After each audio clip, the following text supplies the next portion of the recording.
Lori, why did we decide to go to a Christian marriage conference last year, a weekend retreat, a getaway, whatever it was? Because we were struggling in our marriage and we wanted to get back on the right path.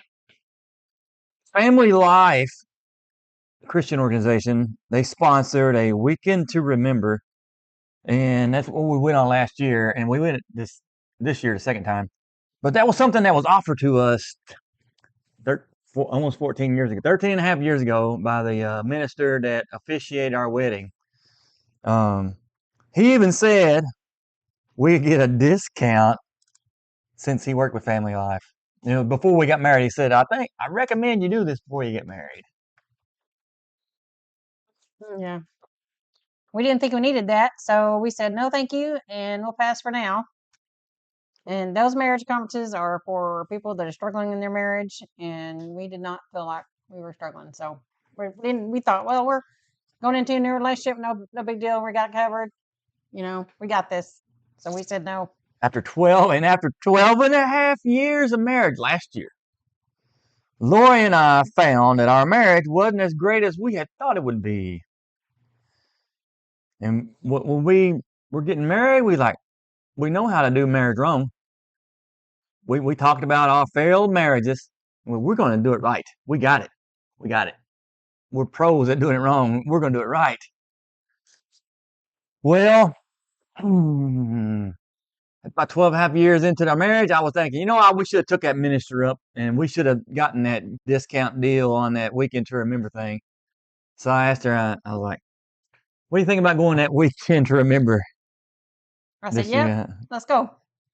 That's right. So stay tuned. We're going to talk about that in our episode. Stay tuned. All right. So we did an episode a few weeks ago about how we were struggling in our marriage and what led up to us going to that marriage retreat, marriage conference, weekend to remember that Family Life puts on. And so if you haven't, and we're not going to talk about that, if you haven't seen that video, it was about an hour long. So we went in depth about the problems we had in our marriage and how we made them better. And the catalyst for making our marriage better was that weekend to remember event. And with some other things, devotional books and the Fierce Marriage podcast, fiercemarriage.com. Shout out to Ryan, Selena, Frederick. But anyways, let me get started. I think a good place to start is explaining what exactly Family Life is. Family Life is a Christian organization designed to help families grow and thrive through the gospel and to influence other families along the way. Some of the resources that FamilyLife.com offers are marriage resources, to include preparing for marriage, which was something that we should have done a little better. I think now that we've been divorced and remarried, I think one of the problems that people that have been married before think, I've been married. I know how to do this. I don't need nobody to tell me how to be married. I don't need help. Especially if you had a failed marriage, you probably need somebody to talk you through all that. Mm-hmm. I wish we would have had a little more marriage counseling. Yeah. Preparation. Well, and even if you haven't been divorced, there's probably a lot of things you think you know about marriage, but you really don't. That's not taught. That should be taught.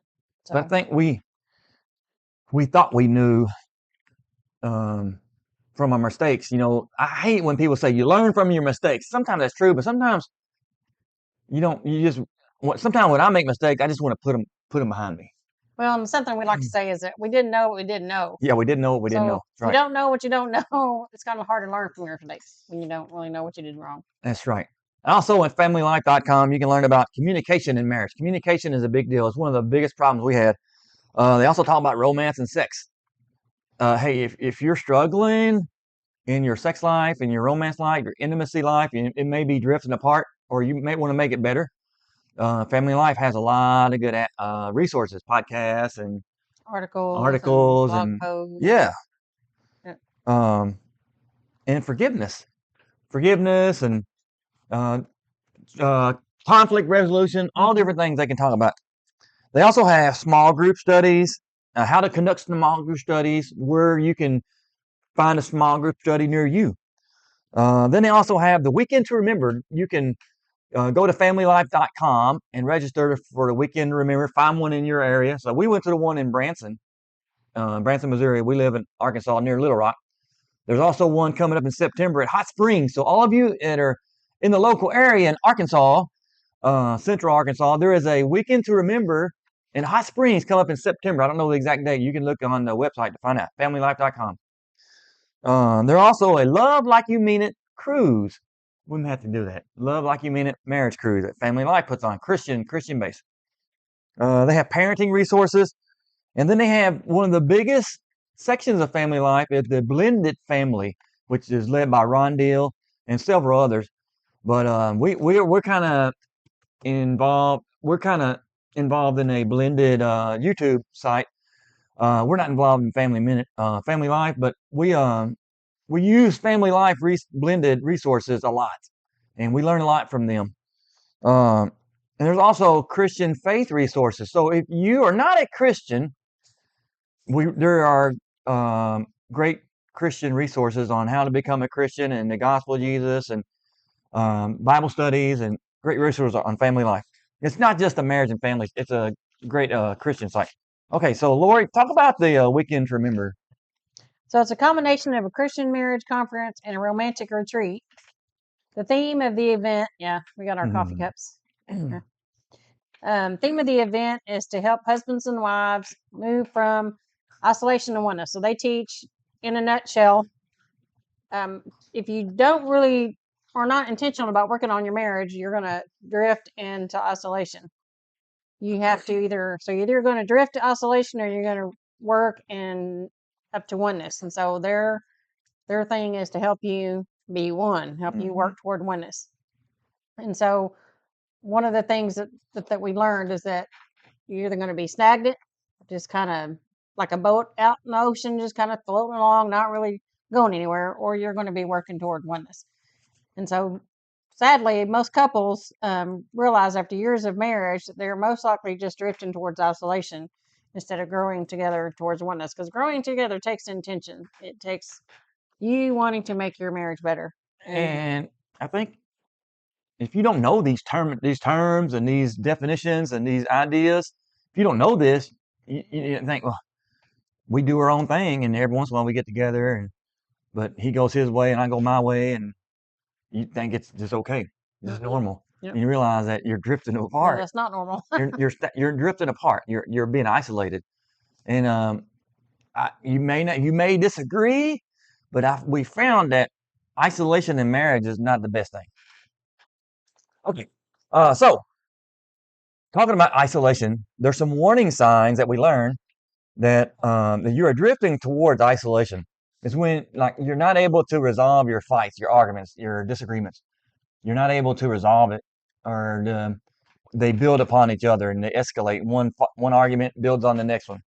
There's no peace in the home. You don't want to be around each other. It's constant chaos. Mm-hmm. Sometimes you're too busy to connect on a regular basis, and that's a sign that you're drifting away. You're drifting towards isolation, or there's no meaningful communication. That's probably one of the things that causes everything. Mm-hmm. You're not able to communicate in a meaningful way. That causes all the problems. And you get to a point to where you feel you're more like roommates. Maybe you're just in a professional contract. You're sharing the bills. You know, you're not romantically involved. You're just sharing space. We didn't really get to that point, but when we heard about that part, we were getting that way. Mm-hmm. Just didn't realize it. There's no excitement in the marriage, and we're not talking about intimately. It was just part of it, and we'll get there. But you don't do things together. You don't enjoy things together. You're just there. Mm-hmm. And the sexless marriage, that's for real. And we talked about it on our last episode. That's one of the symptoms of drifting toward isolation.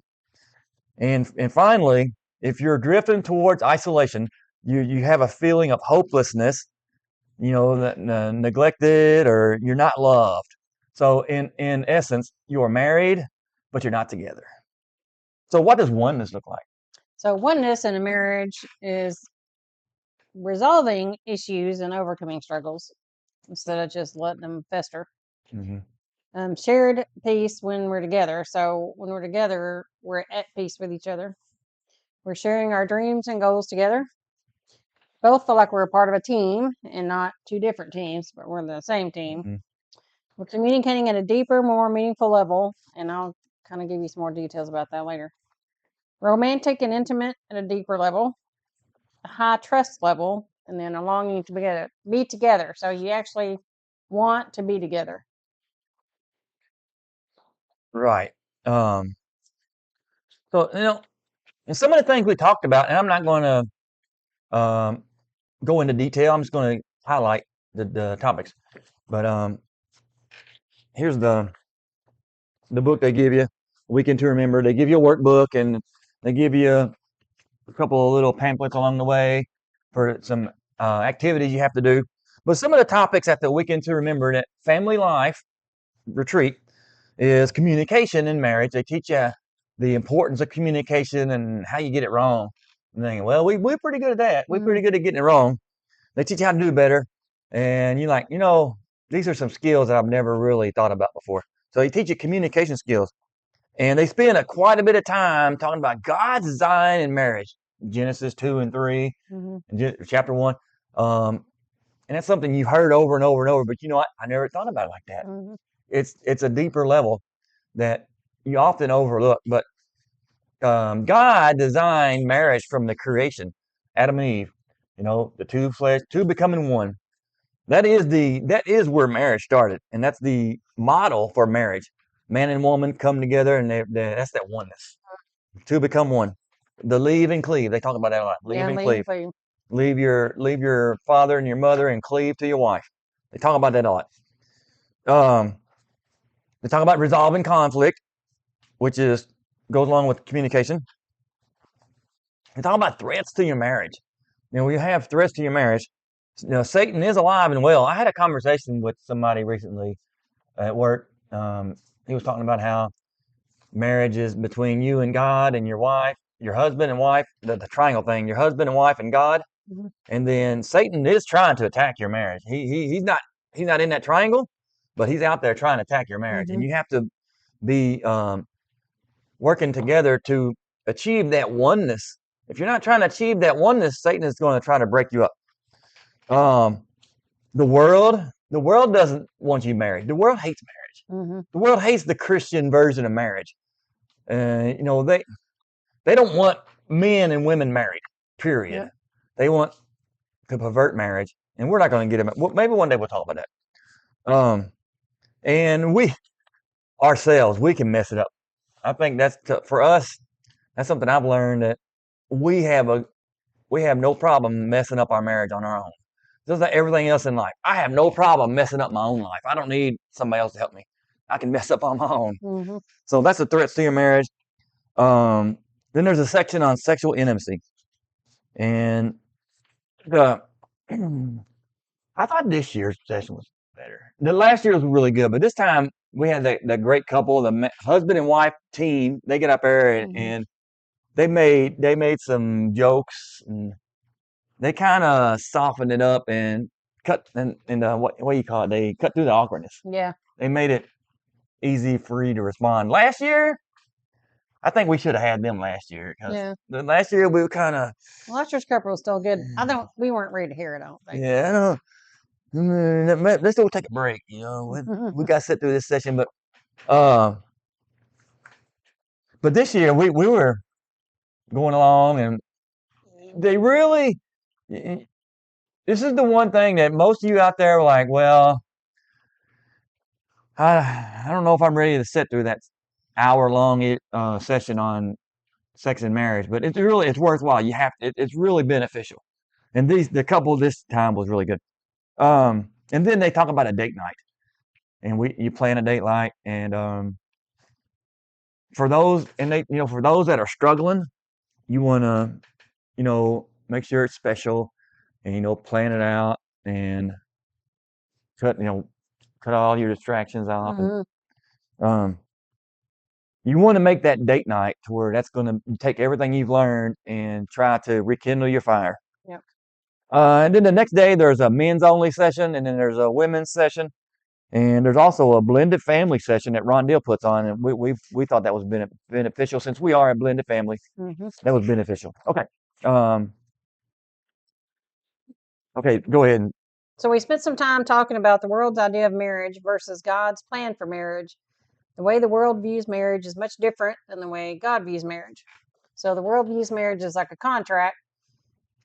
The world's view of marriage depends on your ability to be happy, your own selfish expectations. You can leave whenever you're not happy. It's kind of a performance based thing. So it's a contract. God sees marriage as a covenant.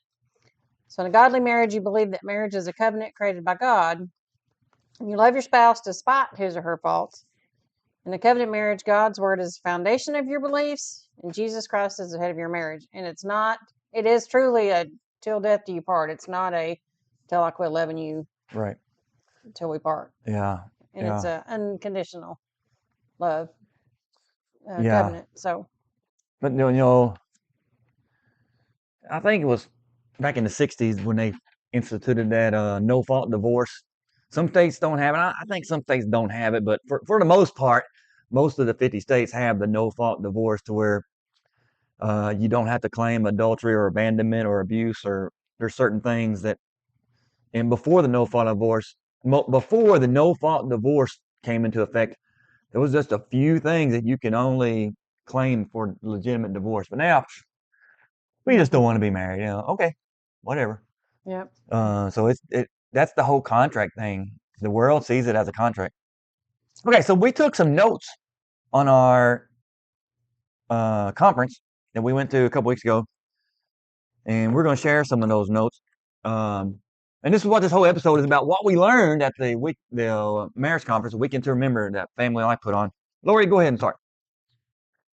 Okay, so we talked about communication and how important it is for your marriage. So the first thing I wrote down was something they talked about, that most of the communication in your marriage, they described 5 levels of communication. And they said the first 3 levels is where most of your communication is for most married couples. And it's just your surface level communication. What are we doing this week? What are we having for dinner? What's our schedule like? Stuff like that. And then your level 4 and 5 are your deeper communications. That's where you're going to achieve your oneness, is on the level 4 and 5. Right. And so I thought that was interesting because, if you just go through life kind of on autopilot, that's your communication is going to be on that 1 through 3. But you have to be intentional. You have to sit down. We made it a point to sit down and write some questions out for each other, or use some prompts we found on the Family Life website, and ask specific questions, and to help us talk more and to get more into that deeper conversation. And I've thought about things last month or so, and I thought we don't always have deeper conversations. But I think what happened is we've gotten on a different level, and we're just we got to where we just sit on the couch together, and sometimes we just sit there. And I think before we didn't do that. Before we'd never get together at the end of the day. We just wouldn't do that. But we've gotten on a different level to where we enjoy being with each other, and a lot of that happened through conversation. That none of that would have happened if it wasn't for conversation. We wouldn't be doing this right now if we didn't learn how to communicate better. We still do things once in a while to purposely have that deeper conversation. And was it that 5 love languages? Yeah, the game. We got a game about 5 love languages, and it had some questions on there that made us think and discuss some things. So you just have to do that once in a while to make yourself get into those deeper levels. 5 love language game. Look that up. 5 love language game. So okay. Your turn. All right. One of the things I wrote down was drifting towards isolation requires no action. Exactly what it means. So if you do not take action in your marriage, you're going to drift towards isolation. That whole oneness thing, the whole being close, it requires work. It requires being intentional. It requires effort. And a lot of married couples don't want to do that. And so they drift to isolation. I thought that was good. Yeah, along with that oneness, I wrote down oneness is like coffee. Yeah. This is I an like that. illustration. They have a little quick video on it. Mm-hmm. It's like your coffee. Coffee. If you just get your coffee beans and throw them in a cup and put some water in there, you're going to have beans with water. That wouldn't be It good. doesn't make coffee. That wouldn't be good. That would be nasty. Maybe no coffee. You have to, both have to change and go through and have to sacrifice something. So your beans have to be ground up into your coffee grounds. Your water has to be boiled. And when you put those two things together, then you have your coffee. So they were talking about how both items have to go through some kind of change or sacrifice so that you can become one. And I thought that was really neat. Yeah, that is kind of cool. Another thing, we are God's image bearers. Not only is marriage a covenant, biblical covenant that you're married and you have a covenant between God. You have an agreement with God that unbreakable, a covenant that the death do us part. Mhm. And God sees that as a binding covenant that you can't break until death. Mhm. So not only that, we are, as a married couple, image bearers for Jesus Christ. So the way we act in our marriage, the way we get along, that oneness in our marriage reflects our image as image bearers of Jesus Christ. So if we have a not so good marriage, and if we're not, if we're drifting apart, if we're in an isolation period, isolation mode, we're not really image bearers of Jesus Christ very well. Does that sound right? It's a picture of the gospel to other people. Right. All right. What we got next? Next thing I wrote down was we talked about the contract thing. Traffic ticket versus lottery win. So you're accepting your spouse versus receiving your spouse. So accepting your spouse is like accepting a traffic ticket. It's like, okay, well, I guess you're my Like it or spouse. not. That's the way it is, Like I it or guess. not. Receiving your spouse is like receiving lottery winnings. You're receiving them with joy. You're thankful for them and you're showing gratitude that, you have that spouse. So it's not just well, I guess we're stuck together for eternity. It's a joyful reception. That's how Adam responded. Bone of my bone and flesh of my flesh. He was excited. Mhm. This is my woman. Excited. You said that to me all the time. Yeah, You're my woman. That's right. Okay. Marriage is not a disposable relationship. It's not disposable. You can't just end it whenever you feel like, yeah. I mean, marriages do end. Sometimes they're not reconcilable, but we should not treat marriages as disposable. And I think that's one of the steps. Mm-hmm. Once you realize that the marriage is a covenant, you can't just get rid of it. You can't just dissolve your marriage whenever you're not happy or you're not satisfied or you're not getting your way or Yep. no matter, even you think, well, the worst circumstance, there are some abuse and unrepentant adultery. If one or the other is in a adulterous relationship and they will not get out of it, or spousal abuse, there are certain things that I don't think the marriage should go on, but in general, marriage is not as disposable. Make every effort to Make reconcile. every effort. That's right. Okay, go ahead. Next point. I wrote down that oneness does not mean sameness, so it doesn't mean you have to have like everything the same and have the same hobbies and the same interests, and you don't have to be, exactly the same person. It just means that you're united as one. You can still have different interests as long as those interests don't get in the way of your marriage relationship. So Right. And another note to get rid of the weeds. The weeds will show up to destroy your marriage. Just like if you have flower beds or gardens or whatever, you got to pull the weeds, and the weeds will inhibit your plants and your trees and your shrubs from growing. And we got some weeds in our life. We have, I guess, a lot of things.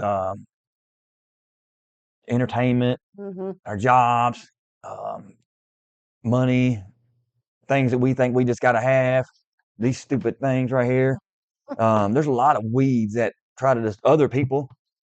Like Ryan and Selena was talking about the Fredericks. Fierce Marriage was talking about friends giving you the wrong advice. If you're not advocating for your marriage, then they're not your friends. You know what happened? My wife was just being mean to me. Yeah, man, you don't need to take that. You don't need to take that. You don't need to take that from him. Yeah. Weeds. Okay, Next. Your spouse is not your enemy. That's right. Spouse is not your enemy. Yeah. Sometimes we treat husbands and wives treat each other like they're enemies, but we're not. That's the oneness thing. When you're drifting towards isolation, you see each other as your enemy. But when you're coming together in oneness, you realize that she's not my enemy. We're not. Mm-hmm. We're not enemies with each other. Okay. Next. I wrote down, it's not about finding the right one, but about becoming the right one. So I think Right. that's really important because obviously you found the right one when you're married. When you get married, people change and you are not going to remain the same person over time. So you're going to probably find differences and things you don't know about each other. Mm-hmm. And so you can't just go, oh, I made a mistake and okay, we're just going to get divorced. You become the right person. You make the effort to change yourself, and the other spouse, will follow along. So that's kind of, after we went to that first marriage conference, he started changing first. And then I would see the change in him, and then it helped me soften up. So you be the spouse, you be that right one. So. And it wasn't like I had a bunch of things I was doing bad. Yeah. I just realized he just became more intentional about doing things. Yeah. And something clicked in one of the men's sessions about pursuing your wife. I told her, I'm going to pursue you. He still says that sometimes. Right. And it works. Yeah. It's beneficial. Now, I've already said this, but I'll mention again. The world hates marriage. The three enemies of marriage: Satan and the world and me. We are on him. But the world hates marriage unless it's same-sex marriage or the marriage on your third and fourth time. The world doesn't like Christian marriage, man and woman, biblical marriage. They don't like that. And they want to destroy your marriage. You may think, well, I don't know about that. It's true. But two men get married, the world, yeah. Two women get married, yeah. But man and woman get married in the bond of God, in the name of Jesus Christ, and reflecting the gospel till death do us part, raising families and to be godly, Christ-like servants, and go to church, and the world doesn't like that. Yep. All right, next.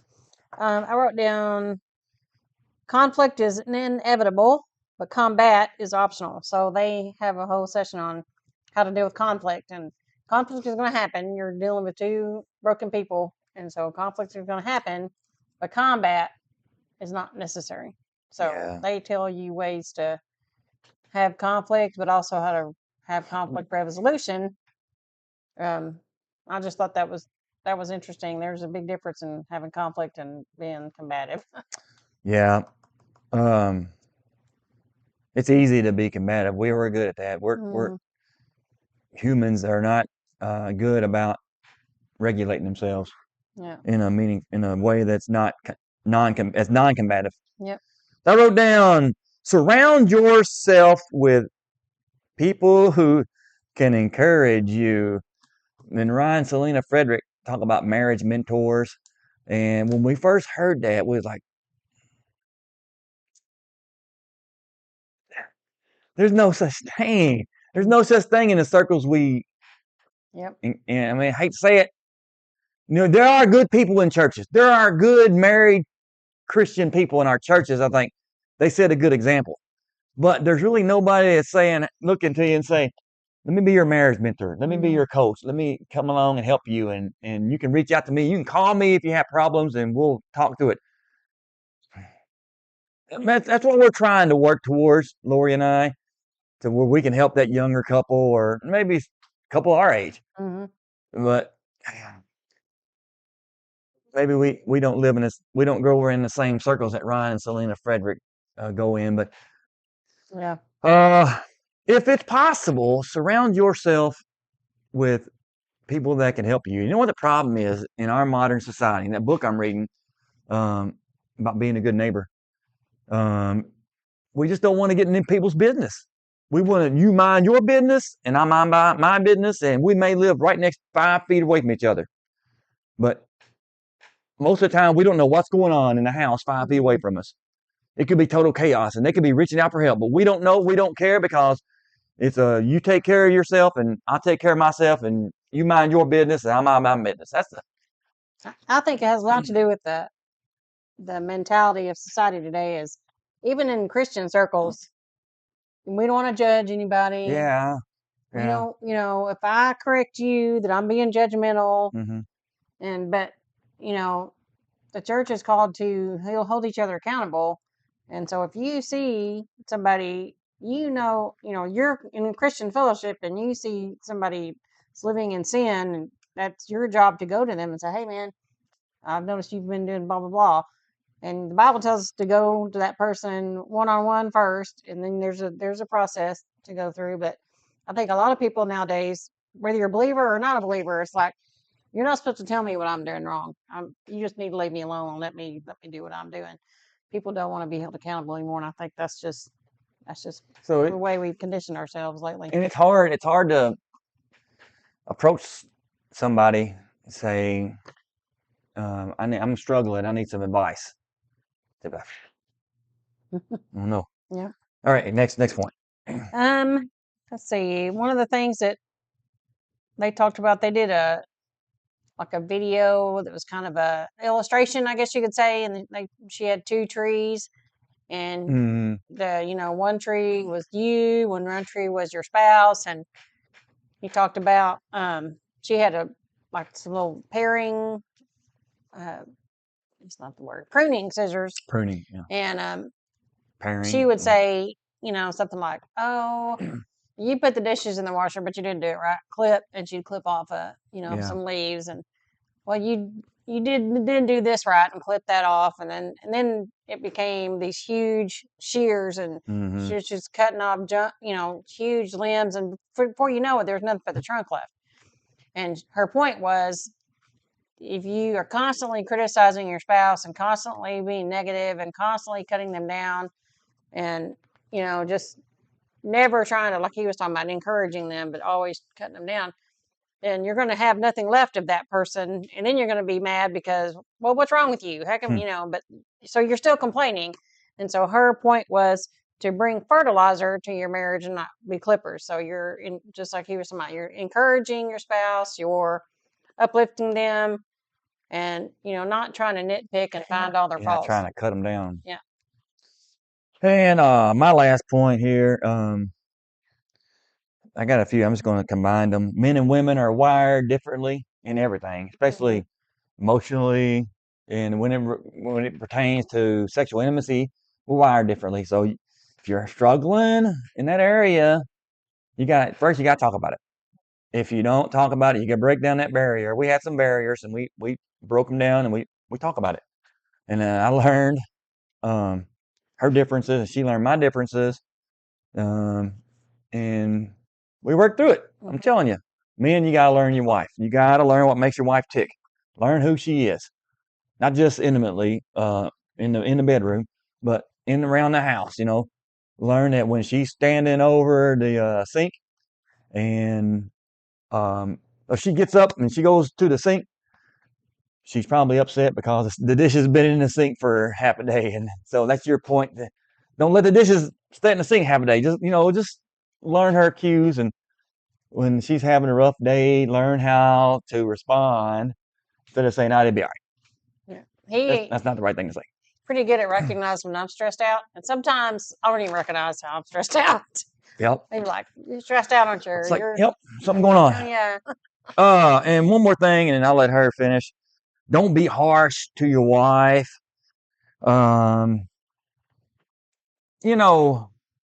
She's not your servant. I know the Bible says submit to your wife, but your wife's not your servant. You can't just speak to her like she's your servant. You got to be gentle to your wife, like Peter says in 1 Peter 3:7. Your wives, love your wives in an understanding way as someone weaker. She's the weaker vessel, and she's a woman. This is just from the Bible. Show her honor, fellow heir of grace, so that your prayers will not be hindered. So I don't want my prayers hindered. So I'm going to treat my wife gently and treat her with respect and dignity as a woman, because she is the weaker vessel. That doesn't mean that That's not a bad thing. she doesn't mean that she's lower than me. And Peter says that spiritually speaking, we're equals, but there's some things physically, emotionally, and sometimes mentally, the woman is weaker than the man. All right, I'll let you finish up. The only thing I have left is they did another illustration with an umbrella. So you have two basic things on your umbrella. You have your fabric and you have the frame of the umbrella. And neither one of those things will work by themselves. So you have to have both pieces in order to work together. So she was comparing that to marriage. Is, you know, him by himself doing all the work is not going to work. Me by myself doing all the work is not going to work. We need to work together. We both need to be intentional about working towards oneness. If one person is trying, the other one's not, that's not going to be a good marriage. So I like that illustration too. Yeah. So good. So this is our highlights from the Weekend to Remember Family Life event marriage conference. So if you're interested in that, look that up. I don't know when the next one is in your area, but I know for those in Arkansas, there's one in Hot Springs in September. I don't know the exact weekend, but Hot Springs, I believe. Yeah, I think so. September. So look that up. So anyways, thanks for watching, and like and subscribe and tell others about us. We're trying to put more content out here. Next week, or a couple weeks, the next episode we do, whenever we do it, I'm going to probably do one on my life as a stepdad. Yep, and I'll do one as I'm the biological mom. And she's the biological mom. And we're in unique roles to where I didn't have any kids, so she didn't become a stepmom.